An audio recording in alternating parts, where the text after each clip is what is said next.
Hi, so I wanted to do this video so that I can share my experience of what happened to me the day TVC building was brought down. It was a very traumatic experience for myself and Tope and the crew members, and it's a day we'll never forget, and a lot has happened. On that day, we went to the show because we wanted to share our views on what happened at the Lekki toll gate. And I had mentioned to the ladies that, listen, this might be our last show for many reasons. I sent them a message. They should prepare to come and say their truth to power once and for all. Either we get sacked or we get attacked, but either way, there's a possibility that this might be our last show. So we went on with that mind of just saying it as it is. So we're on the show. I spoke mine, Tope spoke, Mariam spoke, Nima spoke. We were trying to get YK unconnected. I was told that, okay, YK is on standby. So I thought we were going to go on a commercial break and come back to YK. And then everything went dead in my ears. Nobody was talking to me. I kept asking producers, please, what's the next step? Where's Dolapo? Dolapo needs to go and tell us what's happening. They said, Dolapo is coming downstairs. Don't worry, Dolapo is coming downstairs. I said, I've not seen Dolapo now, hurry up.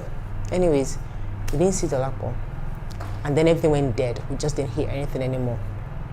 I got worried. So the cameraman, I think, got word. So the cameraman started getting suspicious, and then he peeped at outside to see if Dolapo was coming. And now outside our own studio is the newsroom. So as he looked outside, he saw the boys already ransacking. He closed the door because the big door. He closed the door.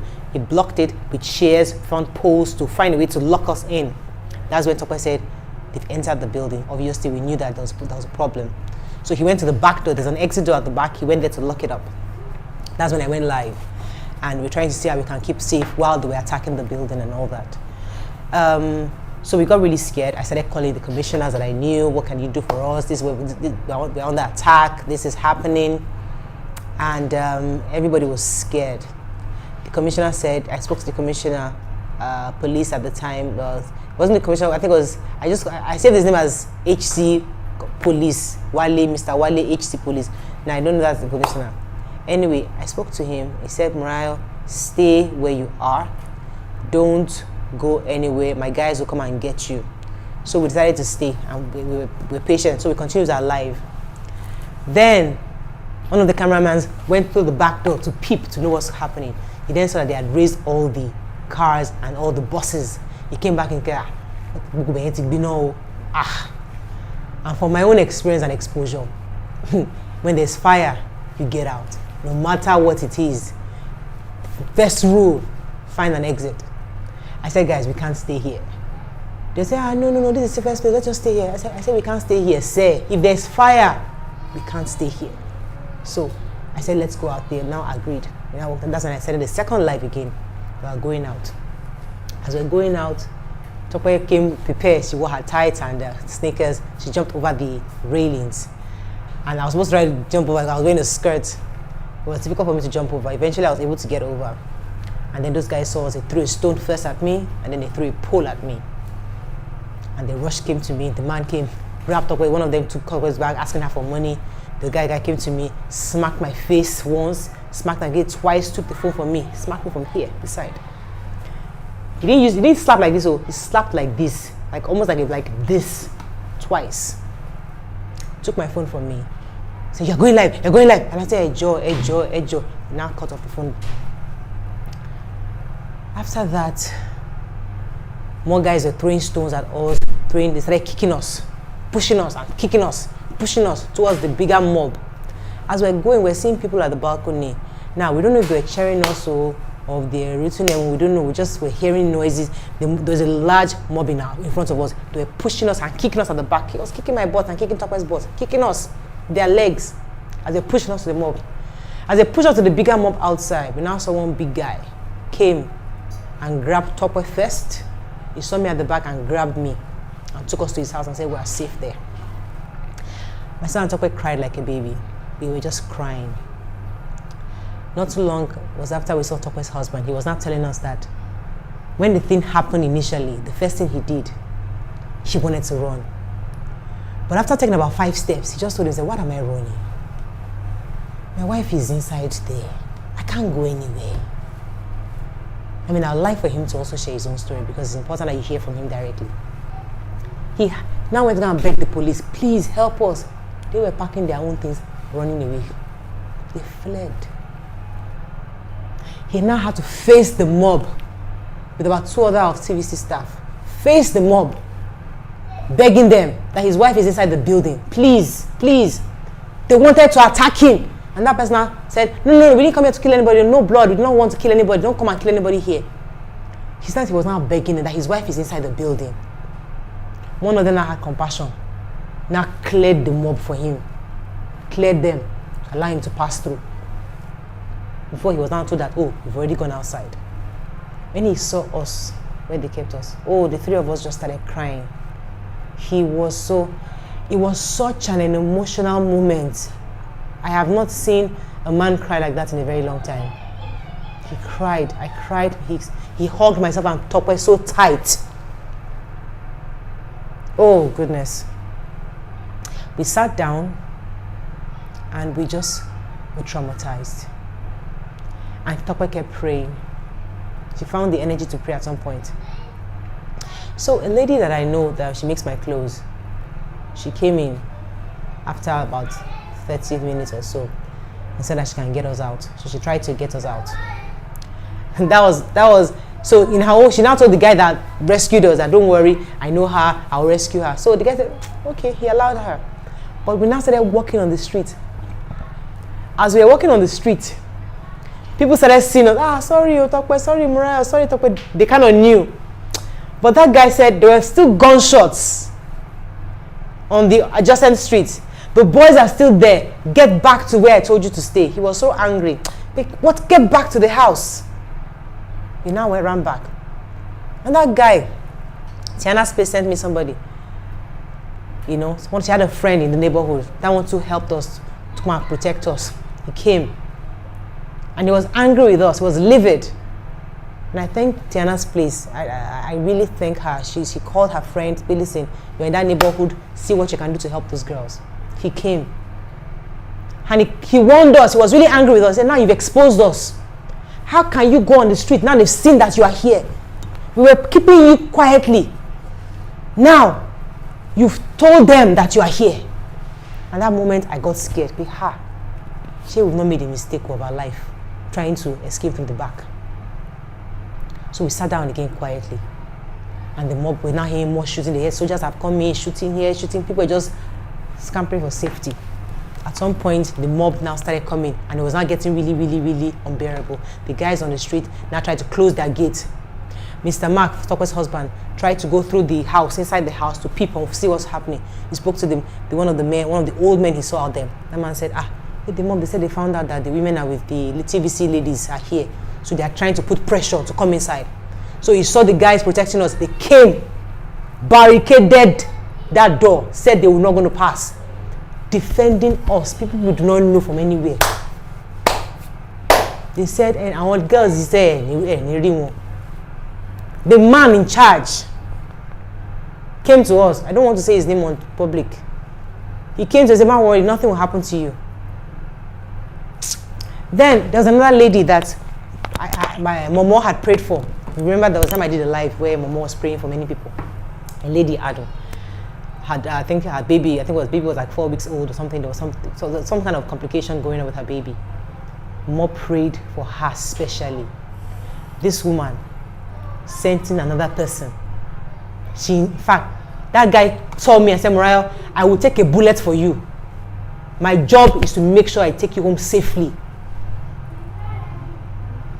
So he said he's going to ensure. I shouldn't worry. He now came because she asked him to come and get us, to bring his tinted car to come and sneak us out. When he came, he said, go and eat me. I will come and carry you, but Itanye go safe.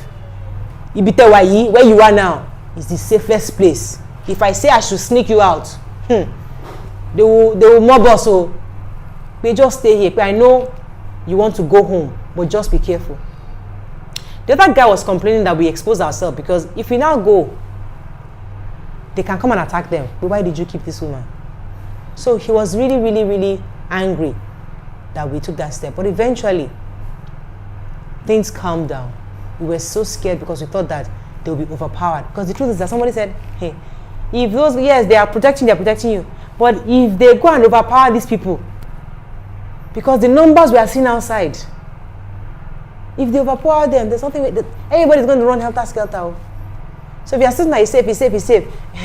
This one, no, let's start thinking of how we can go. Because we're right in their midst. Eventually, one of our friends, Akande, who is a politician, so he knows that area very well. So based on Tokwe's video, he was able to figure out where we were. So he came to look for us. He walked out. He walked through the whole thing and came to look for us. Things had calmed down at that time. So he was working with the guys and said, okay, what can we do? How do we sneak them out? How do we sneak them out? So they got us a cap, they got a face mask, and they got us like a shawl to cover ourselves. So myself and Tokwe had to wear the shawl, the face mask, and I put a cap on. And after Tokwe, this guy is going, in fact, it makes us so conspicuous. Everybody will know, is that not the, I don't know the ladies, it was just so obvious. I said, let's remove all these things. Just have the cap on and use the shawl normally. Don't use it as a hijab. So we tried to, so they now snuck us through the back, and thank God Akande's car was tainted. So they put us in there and we were able to drive carefully and quietly. And that's how we escaped. It was a horrible, horrible experience for both of us. And even the 3 men that were with us. They were worried for us because they are guys. They could have just paremo everybody. They would just enter the crowd and just and find a way to their house. But we were too obvious. We were too obvious. People know us on the outside. We were too obvious. They stuck around for us until we're safe. Those guys did not go. So I thank those our colleagues in the studio. They stayed, even though they could have left. They stayed with us. Those 3 guys. So when I got home, the husband obviously was distraught. He was now telling me that his mother and grandmother came to look for me. He said he actually had gone out, started walking, was hearing gunshots.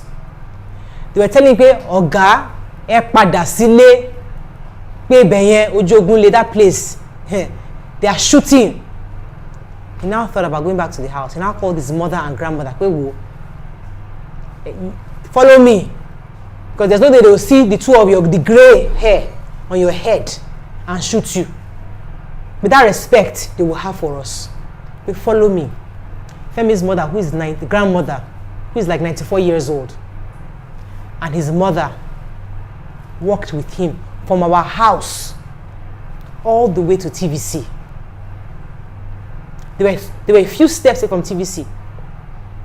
They said they were walking through the crowd, the running, the ransacking, all the chaos. They were running through it all. People were wondering, they just left them. What are all these old people coming, They left them. But when they were almost close to TVC, that's when he got my call. And then when I told him that, listen, we are safe, we're in a safe place, he shouldn't worry. It was then they were able to go back home. I am so grateful for my mother-in-law and my grandmother-in-law. They were willing to risk their lives just to make sure I was home safely. That, I can never pay that back, no matter what. I'm grateful to them. I'm grateful to Tokwe for being able to garner the support, the strength to pray. I couldn't pray. In my mind, I was just like, oh Lord, please. My small prayer of, Father, please protect us. Father, protect us. Father, protect us. But Tokwe was doing the correct prayer. Singing and praising God and praying, knowing that we'll be secure. I want to thank everybody who has reached out to us. I have never in my life experienced this kind of thing before. Never. Not even in the least. Because I even forgot to mention the part where the guy brought a broken glass to my face like this. He had a white cloth on his face. Young boy. His eyes were staring at me. He was like, he will stab me if I say anything. When I saw that, I said, this is the end indeed. I was just thinking to myself, what's going to happen to me? What's going to happen to me? So, yesterday, or today, in fact, it's 2 days now, 2 days ago. I can never forget it, and I am just grateful for all the love and support we got. So many, we had over 500 messages. I mean, the messages kept coming in, calls. We had over 200 calls. Instagram, everywhere, messages, people were sending us messages. Thank you so much. I really appreciate it. The goodwill that we have gotten so far by God's grace and mercy shall not be destroyed in Jesus' name. And those of you that love our show, we pray that thing that we do that makes you love the show, that the Lord will continue to help us to do in the mighty name of Jesus. Thank you to everybody who has been there for us. We appreciate it, and we ask that Lord continue to keep us in prayer, because TVC is not just about one man. TVC is about loads of people, their families, their ways of livelihood, their means of livelihood, and how they get by and take care of their family. That's what TVC is about. It's beyond the owner or not the owner. And I thank you all for the support you've shown me so far. God bless us as we birth a new Nigeria.